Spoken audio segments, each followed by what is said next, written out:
Hello students, I welcome you once again to this channel Prabhavi competition में सबका स्वागत करता हूं दोस्तों। और आशा और उम्मीद करता हूं कि आप सभी अच्छे होंगे, तैयारी भी बहुत ही जम के कर रहे होंगे। आप स्क्रीन पे ना ये पिक्चर देख लो। ये इतने महान व्यक्ति थे कि इनको भगवान का भी दर्जा दिया गया है। ठीक है, इनका नाम है बिरसा मुंडा।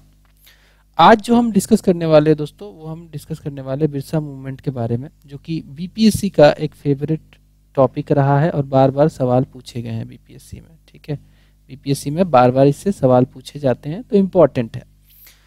साथ में और भी वीडियोस में डाल रहा हूँ, लगातार डाल रहा हूँ, तो मेंस की तैयारी तो मैं करवा ही दूंगा आपकी। कहीं किसी भी पेड कोर्स में जुड़ने की जरूरत नहीं है।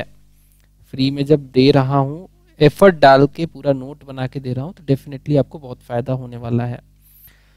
ठीक है, तो चलिए इस पार्टिकुलर मूवमेंट में, इसके खासियत में, इसके इम्पैक्ट में, कॉजेज में घुसने से पहले, डीप डाइव मारने से पहले जरूरी क्या है? जरूरी यह है कि हम क्वेश्चंस देखें कि पूछे क्या गए हैं। अपना काम क्या है भैया? एग्जाम क्लियर करना है। तो उसके लिए पीवाईक्यू देखना जरूरी है। इस पार्टिकुलर जो रिवोल्ट है, ट्राइबल रिवोल्ट में मेजरली जो क्वेश्चन आते हैं वो बिरसा मुंडा और संथाल रिवेलियन से आते हैं। तो बिरसा मुंडा इंपॉर्टेंट है।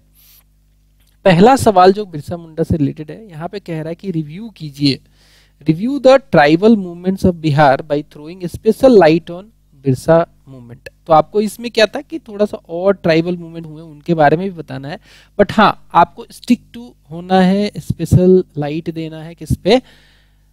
बिरसा के मूवमेंट पे। देन अगला सवाल कहता है कि write a critic of Birsa movement. यहाँ पे आलोचनात्मक ढंग से लिखना है with social reference to its nature and lesson it left on tribal administration. ठीक है, अगला क्वेश्चन देखिए, explain the Birsa provided a new religious leadership in the tribal struggles against the Bihar. Birsa अपने आप को कैरिस्मेटिक पर्सनालिटी बताते थे। ये कहते थे कि सिंह बोंगा ने मुझे भेजा है। मतलब एक भगवान जो कि ट्राइबल का भगवान है वो बोंगा, सिंह बोंगा कहते हैं। एक गॉड जो ट्राइबल गॉड है, उनके ये रिप्रेजेंटेटिव है, अपने आप को एक्सप्लेन करते थे और रिलीजियस लीडरशिप देते थे और बहुत सारा सुधार चाहते थे। तो इस पे आप लिख सकते हैं। नेक्स्ट देखिए, the underlying objective of Birsa movement was internal purification, जिसपे काफी काम किया। पहला फेज जो था इस मूवमेंट का वो इंटरनल प्यूरिफिकेशन के ऊपर ही था। And desire to end foreign rule explain करना है आपको। ठीक है, बिल्कुल फॉरेन रूल को तो खत्म करना चाहते थे। इंटरनल प्यूरिफिकेशन इनका प्राइम मोटो था, बाद में फॉरेन रूल को खत्म करने के लिए काम करने लग गए। तो ये सब जो है क्वेश्चन आपके बिरसा से रिलेटेड है। बिरसा से बाकी जो है यहाँ पे संथाल से रिलेटेड है। यहाँ पे एक और बिरसा का क्वेश्चन है, देख लेंगे। यहाँ पे बिरसा का क्वेश्चन क्या कहता है? क्वेश्चन कहता है कि बिरसा आंदोलन की विशेषताओं की समीक्षा कीजिए। ठीक है, review the features of Birsa movement. तो बिरसा मूवमेंट को हम देखेंगे, बहुत अच्छे से समझेंगे। आपने क्वेश्चन देख लिया, आपको आइडिया लग गया कि बिरसा से ही सवाल ज्यादा आ रहे हैं और खासकर इसके फीचर, इसका जो ओवरऑल ये मूवमेंट था, बिहार पे इम्पैक्ट, ओवरऑल मूवमेंट, इसके रिजल्ट, यही सब चीजें पूछी जा रही हैं। आइए अब हम चलते हैं बिरसा मूवमेंट के बारे में। हर चीज को जानने के लिए, हर चीज, वो चीज जो कि आपके एग्जाम के पर्सपेक्टिव से इंपॉर्टेंट है, मैंने यहाँ पे डाल दिया है। आप इसे बड़े ध्यान से, गौर से सुनिए, और चाहिए तो मैं पीडीएफ भी इस पर्टिकुलर जो मैं बना रहा हूँ पूरा कंप्लीट हो जाने दीजिए कोर्स।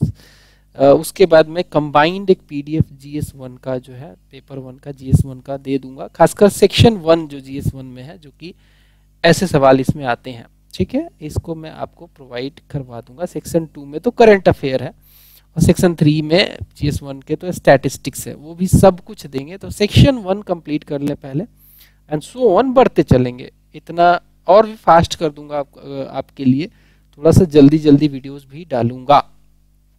तो चलिए स्टार्ट करते हैं। इस पार्टिकुलर मूवमेंट को देख लेते हैं। इस पार्टिकुलर मूवमेंट की बात करें तो थोड़ा सा इसके बारे में हिस्टोरिकल, इसका बैकग्राउंड देख लेते हैं। इंट्रोडक्शन के तौर पे देखते हैं। तो आप लिख सकते हैं कि Birsa movement was one of the नहीं, क्या लिख सकते हैं कि Birsa movement was the peak of all tribal movement.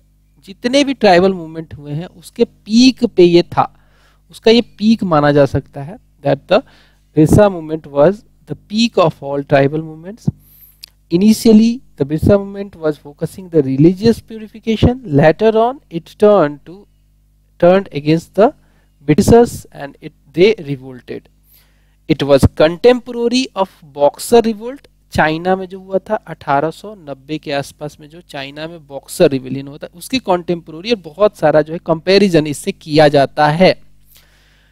Main cause जो था इसका खुंट कट्टी सिस्टम को इन्होंने चेंज कर दिया था ब्रिटिशर्स ने। मेन कॉज एक होता है, हर रिविलियन का मेन कॉज होता है जिसके इर्द गिर्द बाकी चीजें भी निकाली जाती हैं। तो मेन कॉज जो था इसका खुंट कट्टी सिस्टम था, जिसमें कह सकते हैं कि कलेक्टिव लैंड ऑनरशिप हुआ करता था, कलेक्टिव लैंड ऑनरशिप हुआ करता था खुंट कट्टी सिस्टम में। लेकिन ब्रिटिशर्स ने क्या किया, इस खुंट कट्टी सिस्टम को ही खत्म करके इंडिविजुअल लैंड होल्डिंग कर दिया, जो कि काफी ड्रैकोनियन था, जिससे कि जो लोग थे वहां पे उनको टैक्स पे करना, लैंड रेवेन्यू पे करना काफी मुश्किल हो गया, जिसकी वजह से बहुत सारे जो साहूकार आए, मनी लेंडर्स आए और बाहरी लोग आए, वो उनको पैसे देते थे, बहुत ज्यादा रेट पे इंटरेस्ट लेते थे। कॉजेज देखेंगे, कॉजेज जो है इसमें सबसे पहला कॉज जो है वो कॉज है इकोनॉमिक कॉज। पहला कॉज जो है वो इकोनॉमिक कॉज है। ऑफ कोर्स आप किसी भी चीज को इकोनॉमिक, पॉलिटिकल, सोशल से जोड़ के आप बना सकते हो कॉजेज।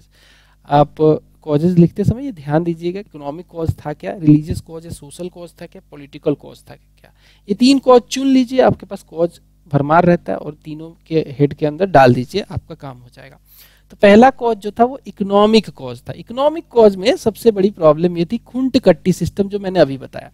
खुंट कट्टी सिस्टम को कॉमन लैंड होल्डिंग सिस्टम भी कहा जाता है, जिसमें ट्राइबल्स जो थे उस पर्टिकुलर रीजन में ये जो रीजन था, ये आप कह सकते हैं कि खुंटी और उसके आसपास, रांची के आसपास वाला रीजन था। तो ये जो कॉमन लैंड होल्डिंग था, इससे काफी इनको राहत मिलता था ट्राइबल्स को। कॉमन लैंड होल्डिंग है तो भाई कॉमनली ही टैक्स जाएगा, तो कोई ज्यादा कोई कम कमाए तो चल जाता था। काफी अच्छा सिस्टम था ये कॉमन, और कम्युनिटी जुड़ी रहती थी इस पर्टिकुलर होल्डिंग सिस्टम से।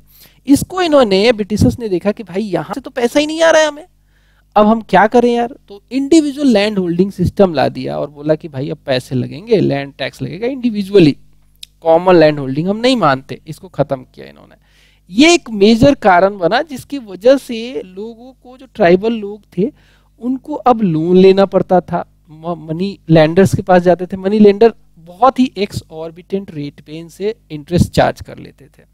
तो ये समस्या बहुत गंभीर हो गई थी, ठीक है, बहुत ही गंभीर ये समस्या हो गई थी। दूसरा जो कॉज था वो रिलीजियस कॉज था। ऑफ कोर्स जब चार्टर एक्ट 1813 का पास हुआ तो उसमें ब्रिटिशर्स ने देखो अलाउ कर दिया क्रिश्चियन मिशनरीज को कि भैया जाइए, और आप किस एरिया को टारगेट करेंगे, तो मेजर एरिया इन्होंने ट्राइबल एरिया चुन लिया, क्योंकि ये जानते थे कि जितना ज्यादा अपनी मिशनरीज को फैलाएंगे उतना ही ज्यादा हमारा जो है रहन सहन ये लोग सीखेंगे और हमारा मार्केट बनेंगे।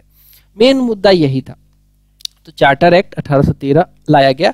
क्रिश्चियन मिशनरीज को स्पेसिफिकली ट्राइबल्स को कन्वर्ट करने के लिए, उनको अपना पाठ पढ़ाने के लिए, अपना रिलीजन थोपने के लिए भेजा गया था, और ये काम इन्होंने बहुत अच्छे से शुरू कर दिया। लेकिन इसका विरोध होने लग गया। ट्राइबल्स अब यार चाहते नहीं थे कि किसी दूसरे धर्म को अपनाए, उनका सिस्टम अच्छा है, सही चल रहा है, क्यों अपनाए। तो ये एक कारण बना कहीं ना कहीं उनके अंदर के गुस्से को फोड़ने का। चार्टर एक्ट 1830 ने अलाउ कर दिया था क्रिश्चियन मिशनरीज, और ये खुले सांड की तरीके से अपनी जो है सिस्टम को फैला रहे थे, जोर जबरदस्ती टाइप का फैलाते थे। ओके, नेक्स्ट आता है पॉलिटिकल कॉजेज। पॉलिटिकल कॉजेज में हम देखते हैं कि यहाँ पे बात होती है जब पॉलिटिकल कॉज की, तो पहला पॉइंट बनता है कि भैया ग्रुप डिसीजंस जो पहले लिया करते थे ट्राइबल्स, जो बिरसा मुंडा के मुंडा ट्राइब जो थी उस पार्टिकुलर रीजन की, वो ग्रुप डिसीजन लिया करती थी। ग्रुप डिसीजन में क्या होता था कि भाई कम्युनिटी बैठती थी और डिसाइड करती थी, लाइक पंचायत टाइप जैसे होता है ना, उस तरीके से डिसीजन होता था बड़े बड़े मुद्दों पे, इकोनॉमिक हो, सोशल हो, कोई सा भी हो।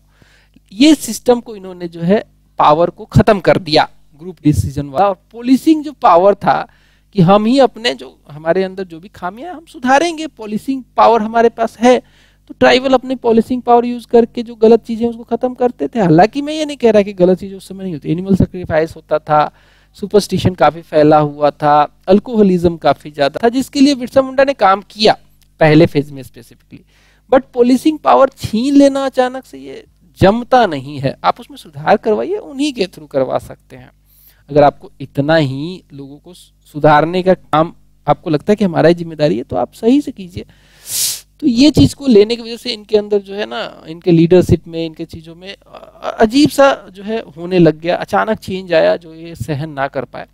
नेक्स्ट जो है पॉलिटिकल रीजन में, वो है बिरसा ने इंस्टिगेट भी किया, पॉलिटिकली ऑर्गेनाइज किया लोगों को। पहले तो इन्होंने internal problems like blind faith जो लोग करते थे, ट्राइबल्स जो मुंडा ट्राइब थी, अल्कोहलिज्म में डूबे हुए थे बेचारे, एनिमल सेक्रीफाइस करते थे, इन सबको जो है छोड़ के इन्होंने चाहा कि भैया हम इसको पॉलिटिकली ऑर्गेनाइज करके तब जो है ब्रिटिशर्स से लड़ेंगे तो ज़्यादा बेटर है। तो ये भी जो है पॉलिटिकल जो है मुद्दों को पकड़ के बैठे थे बिरसा ने, और उस पॉलिटिकल मुद्दों को लड़ने के लिए चाहते थे कि इंटरनल प्यूरिफिकेशन प्रॉब्लम्स को सॉल्व किया जाए। So he instigated the people, tribal people, on internal problems like blind faiths, alcoholism and animal sacrifices, and this shaped it further into revolt against the Britishers। तो ये आपके political कारण हो गए, ठीक है। अब हम आएंगे कि अब हो गया भैया कारण हमने देख लिया, अब हम जानते हैं कि इंसेप्शन कैसे हुआ इस मूवमेंट का, इसका एक्सपेंशन कहाँ कहाँ तक फैला और कैसे ये मूवमेंट बाद में डिक्लाइन हो गई। तो इसको पढ़ने के लिए हमें 3 फेजेस जानने होंगे, क्योंकि ये 3 फेजेस में ये मूवमेंट हुआ था। पहला फेज जो था उसमें बिरसा का जन्म से लेकर पहला फेज जन्म नहीं, 1890 से जब थोड़े जवान से हो गए थे, 15 साल के ही थे उस समय, नहीं 25 साल के, 15 साल के थे इनफैक्ट, काफी कम उम्र में ही इन्होंने जो है मूवमेंट स्टार्ट कर दिया था। तो फेज 1 जो है देखिए 1890 से लेकर 1894 तक चला। इनका जन्म ही 1875 में हुआ था। 1875 जो है 1890 से में घटाओगे तो 15 साल ही तो होता है। 15 साल की उम्र में मूवमेंट स्टार्ट कर दिया था। आजकल के बच्चे जो है 15 साल में तो पबजी खेलते हैं जी, रील्स देखते हैं जी, ये बड़ी समस्या है। खैर तो फेज 1 जो था, फेज 1 1890 से 1894 के बीच में था। इसका थोड़ा बैकग्राउंड देखेंगे तो बिरसा मुंडा का जन्म जो है 1875 में होता है। ये इनका जन्म जो है, फैक्ट जान लो, फैक्ट भी जानना जरूरी है। चालकंद विलेज है, अंडर तमार पुलिस स्टेशन में पड़ता था, रांची में, यहाँ पे इनका जन्म हुआ, ठीक है। 1875 में जन्म हो गया। अब जो है इनिशियल जो फेज था, ये फेज 1 जिसे कहते हैं, इसमें बिरसा मुंडा ने इन्फ्लुएंस किया, अच्छा खुद ही इन्फ्लुएंस हो गए थे, खुद ही इन्फ्लुएंस हो गए थे क्रिश्चियन मिशनरीज से, खुद ही इन्फ्लुएंस हो गए थे, उनके संपर्क में आए, उसको सीखा। बाद में इनको रियलाइज होगा, थोड़ा सा मैच्योर हुए तो, कि भाई ये ठीक नहीं है। तो उन्होंने, उनको एक गुरु मिले, आनंद पांडे। आनंद पांडे ने इनको टर्न करवाया, वैष्णव धर्म में टर्न करवा दिया, वैष्णव धर्म अपनाने के लिए इनको जो है टर्न करवाया। तो ठीक है, अब ये वैष्णव धर्म अपना लिया इन्होंने। इनिशियल फेज में 3 चीज पे इन्होंने फोकस किया। इनिशियल फेज में 3 चीजों पे फोकस किया। नंबर 1 कि ये प्यूरिफिकेशन करेंगे कम्युनिटी का। जब प्यूरिफिकेशन की बात होती है तो यहाँ पे एनिमल सेक्रीफाइस की बात होती है, कि एनिमल सेक्रीफाइस को हम छुड़वाएंगे। देन बात होती है कि भाई जो अल्कोहलिज्म था, अल्कोहलिज्म जो था, इसको जो है ये बंद करवाएंगे, ठीक है, अल्कोहलिज्म को बंद करवाएंगे। इसके अलावा जो है जो सुपरस्टिशन था इस कम्युनिटी में, सुपरस्टिशन, ब्लाइंड फेथ, उसको खत्म करवाना। ये प्यूरिफिकेशन करने का ये जो है, इसके लिए प्रोपोगेट करते थे और इंस्टिगेट करते थे लोगों को। इनर प्यूरिफिकेशन की भी बात करते थे कि भैया आप इनर प्यूरिफाई करो, इनर प्यूरिफिकेशन करो, आपको सिंह बोंगा को मानना चाहिए, मैं आया हूँ तो कुछ आप जो है गलत सलत सोच ना रखो, इनर अपने आत्मा को प्यूरिफाई करो। इन्होंने कहा कि एक ही गॉड होता है, 100 गॉड नहीं हो सकते हैं, सिंह बोंगा होता है, 1 गॉड की पॉलिसी इन्होंने अपनाई और खुद को बोला, इन्होंने प्रेजेंट किया इस कम्युनिटी के सामने कि मैं सिंह बोंगा का रिप्रेजेंटेटिव हूँ, मेरे पास कैरिस्मेटिक पावर है और आप लोगों को इस समस्या से निकाल सकता है तो वो मैं ही हूँ। और लोगों ने माना भी, क्योंकि ये कैरिस्मेटिक पर्सनालिटी थे। ये कहते थे कि मैं हील कर सकता हूँ आपको, आपके चोट लग गया तो मैं हील भी कर सकता हूँ, मेरे पास कैरिस्मेटिक पावर्स भी हैं। और ट्राइबल्स में जो है ये सब चलता था उस समय, तो लोगों ने माना भी। फेज 2 जो आता है, फेज 1 हमने डिस्कस कर लिया, जहाँ पे इंटरनल प्यूरिफिकेशन, सिंह बोंगा और ओवरऑल कम्युनिटी का प्यूरिफिकेशन की बात हुई। फेज 2 जो था ये थोड़ा मैच्योर फेज माना जाता है, और लास्ट वाला तो बिल्कुल वायलेंट था। तो फेज 2 जो है 1895 से 1897 तक रहा। ये फेज में बिरसा मुंडा अब खुद भी जो है अपने आप को इस फेज से 1 से टर्न करके दूसरे फेज में लाना चाहते थे। इन्होंने बात करनी शुरू कर दी। इन्होंने सबसे पहले तो लोगों को ऑर्गेनाइज किया, गैदर किया, यूनाइट किया। लगभग 6000 लोगों को यूनाइट किया इन्होंने। ये भी बड़ी संख्या होती है, छोटी मोटी संख्या नहीं है 6000 लोगों को इकट्ठा करना। He gathered and united a group of 6000 members. 6000 लोगों को इकट्ठा किया इन्होंने और यही सब मुद्दों पे इकट्ठा किया कि भाई क्या क्या किस लिए इकट्ठा कर रहे थे कि भैया ब्रिटिश इन्फ्लुएंस को खत्म करेंगे, मिशनरीज को हटाएंगे, ठीक है, ब्रिटिश इन्फ्लुएंस को खत्म करेंगे, हमारा सिस्टम बहुत अच्छा था, उसमें ही प्यूरिफिकेशन करके हम अपना काम करेंगे, हमारा सिस्टम अच्छा था। End of British influence was the first motto. Second target was independence from the outsiders, जो मनी लेंडर्स आ गए थे, डिकूस जिसे कहते हैं, और जितने भी पुलिस जितने भी आउटसाइडर आए थे जो कि एक्सप्लॉयटेटिव काम करते थे, इनको जो है हटाने का जो है सोचा इन्होंने, इसकी बात करी। थर्ड जो पॉइंट था वो इस्टेब्लिशमेंट ऑफ मुंडा राज। इन्होंने कहा कि ब्रिटिश राज के अंदर नहीं रहेंगे हम, ब्रिटिश राज के अंदर क्यों रहें, हम स्वराज अपना जो है मुंडा राज, स्वराज जिसे कहते हैं मुंडा राज हम अपना लेके आएंगे, हम खुद का शासन खुद करेंगे। तो पहला एग्जाम्पल है ये स्वराज का, उस समय स्वराज का पहला एग्जाम्पल है ये, ठीक है।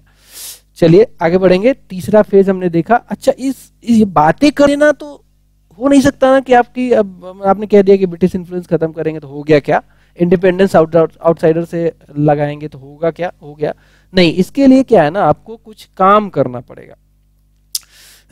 तो to achieve this he instigated the tribal people to not to pay revenue and neglect the authority. British authority की बात हो रही है कि भैया लैंड रेवेन्यू ही नहीं देंगे, ले आने दो, खुंटकट्टी सिस्टम को हटाने दो इनको, हम लैंड रेवेन्यू ही नहीं देंगे, अथॉरिटी को नेग्लेक्ट करेंगे, किसी की नहीं सुनेंगे, तो अपने आप ही आएंगे हमारे पास बात करने के लिए। लेकिन ऐसा हुआ नहीं। इसी वजह से, इसी चीज़ों को इंस्टिगेट करने की वजह से इन्हीं चीज़ों को बिरसा मुंडा को अरेस्ट किया गया था। 24 अगस्त 1895 को इनको जेल भेज दिया गया अरेस्ट करके। 3 साल जब हुआ तो इनको रिलीज कर दिया गया 1898 में। वो ओकेजन काफ़ी मतलब सेलिब्रेटिव ओकेजन था ब्रिटिशर्स के लिए, क्योंकि जो डायमंड जुबली था क्वीन विक्टोरिया का मनाया जा रहा था। तो इसमें जो है बहुत सारे जो है जो कैदी थे उनको छोड़े गए थे, रिलीज किए गए थे। लास्ट फेज आता है फेज 3, जो कि वायलेंट फेज था, काफी वायलेंट था फेज 3। 1898 से लेकर 1900 तक चला। ये काफी वायलेंट था और काफी वोलेटाइल भी था। इसमें अब करो मतलब वो वाली सिचुएशन आ गई, मरेंगे मारेंगे टाइप, हटाएंगे इनको, ठीक है, इस टाइप का सिचुएशन आ गया। वायलेंटली ये चला फेज 1898 से 1900 में तो इनका देहांत ही हो गया था। So he instigated again tribal people to attack on British officials. जितने भी ब्रिटिश ऑफिसर्स थे उनको अटैक करो, पुलिस स्टेशन पे अटैक करो, महाजन्स जो थे, साहूकार जिन्हें मनी लेंडर कहते हैं, उन पे अटैक करो, क्रिश्चियन मिशनरीज जो फैला रही थी, काम कर रही थी अपना रायता, उसको भी अटैक करो। और हुआ अटैक जबरदस्त, इसलिए कहते काफी वायलेंट और वोलेटाइल फेज था, ठीक है। क्योंकि अरेस्ट कर लिए जा रहे थे बार बार, उनको और कुछ दिखा नहीं, भैया करेंगे अब तो करना ही पड़ेगा। देन इन्होंने कहा कि अच्छा ये जो वायलेंट फेज था ये स्प्रेड हुआ खुंटी में, गुमला में, रांची रीजन में, जो कि पूरा जो है ये मुंडा राज इधर होता था। ये एरिया है मुंडाओं का, खुंटी, गुमला और रांची रीजन में, ठीक है। एडमिनिस्ट्रेटिव लॉकडाउन लगा दिया ब्रिटिश गवर्नमेंट ने। ब्रिटिश गवर्नमेंट को तो कुछ तो करना ही था, अब ऐसे तो इस वायलेंट मूवमेंट को चलने नहीं दे सकते थे। तो इन्होंने क्या किया, एडमिनिस्ट्रेटिव लॉकडाउन लगा दिया। एडमिनिस्ट्रेटिव उस पूरे एरिया में, मुंडा एरिया में लगा दिया गया। डिप्टी कमिश्नर ने जो जिसका नाम है स्ट्रीट फील्ड, इसने कमांड ले लिया इसको सप्रेस करने का। उस समय का उस रीजन का डिप्टी कमिश्नर यही था, स्ट्रीट फील्ड। इसने कमांड ले लिया कि मैं जो है सप्रेस करूंगा, और रिवोल्ट धीरे धीरे जो है डिक्लाइन हो गया। फाइनली जो है 3 फरवरी 1900 को ये अरेस्ट कर लिए गए बिरसा मुंडा जी, और इनका देहांत हो गया 30 जून 1900 को। और काफ़ी दुखद था, इनको जो है डिसेंट्री हो गई थी, कलरा से इनका देहांत हो गया। और ये एक तरीके से जेल में कैदियों के साथ अन्याय के तरीके से आप देख सकते हो, किसी को कलरा हुआ है, उसका ट्रीटमेंट भी नहीं करवाया इन दुष्टों ने, और इनका देहांत हो गया। खैर चलिए, लेकिन हीरो तो हीरो ही रहता है, अभी भी भगवान माने जाते हैं Birsa Munda.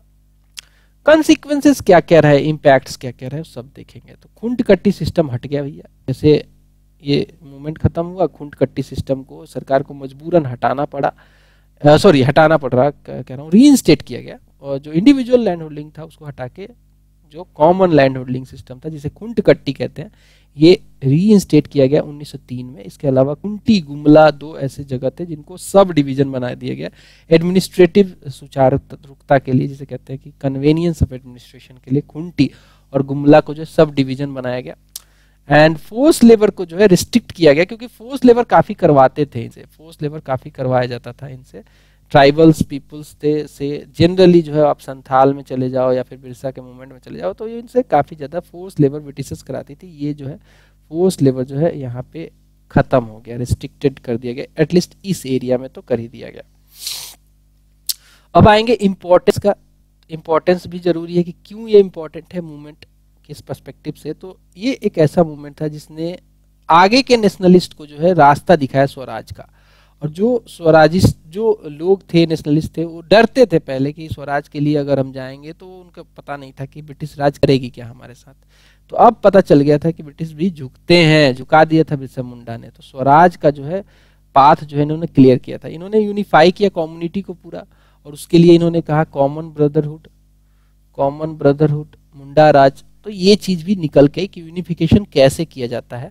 Social and religious problems पे बात करी इन्होंने, और इन्होंने ये कहा कि सोशल एंड रिलीजियस जो प्रॉब्लम्स है they can be solved only when there is a political freedom available. तो इसलिए इन्होंने जो सरदारी सिस्टम में जो कि कॉमन जो पंचायत टाइप का डिसीजन लिया जाता था, वो सिस्टम इंपॉर्टेंट बताया इन्होंने इसमें। तो ये कुछ इंपॉर्टेंस थे जो कि आगे भी काम आए बहुत सारे मूवमेंट में। तो that's all from this video. Munda movement से इतना बहुत है आपके लिए। डेफिनेटली इसी से सवाल आप जो इसी से बनेंगे, इसी के इर्द गिर्द आपके सवाल बनेंगे। इंपॉर्टेंस पूछ लेगा तो आप इंपॉर्टेंस पे फोकस कीजिए, कॉजेज पूछ लिया, फीचर पूछ लिया तो फीचर में घुस जाइए। और अगर आपसे पूछ लिया कि जो है कि कैसे ये मूवमेंट चला, कोर्स क्या था, तो आप कोर्स लिखिए फेज 1, 2, 3 में। जैसे आपको फोकस करना है वैसे लिख सकते हैं बना के, क्वेश्चन के डिमांड के हिसाब से।